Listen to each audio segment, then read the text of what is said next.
petit-déj, enfin, le matin. Et du coup, en fait, les tables sont mis à vibrer d'un coup. Tout le monde a commencé à courir dans la rue. Et nous, bah, on s'est tous regardés. Et mon collègue, il m'a fait. On se met sous la table, on s'est jeté sous la table et on était là un peu à se demander qu'est-ce qui se passait. Et du coup, on est resté là, attendre pendant, je pense, une minute 20.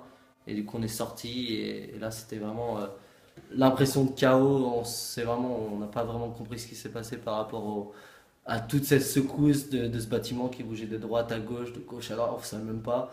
C'était vraiment une sensation très très étrange de perte d'équilibre, de point de repère. En fait, on était tous regroupés dans un jardin et on a décidé de partir dans le quartier des Temples. On a vu tous ces bâtiments qui se sont affaissés les uns sur les autres, même complètement collapsés.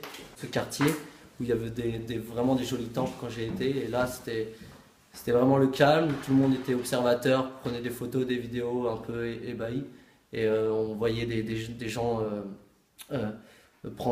récupérer d'autres gens sous les gravats et les emmener. Et il y avait vraiment ce climat de tension par rapport toute cette poussière, ces briques et tout qui étaient tombées. Et c'est là qu'on s'est dit que ouais, ça s'était vraiment passé, qu'il y avait vraiment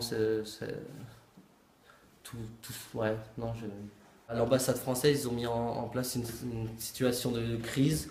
Ils nous ont logés dans une maternelle française qui est située à Katmandou. Et du coup, ils ont réuni tout le monde, donné des rations de survie, des choses comme ça. Vraiment bien organisé. Bon, après, je veux dire, plus il y a de monde, plus ça devient un peu tendu.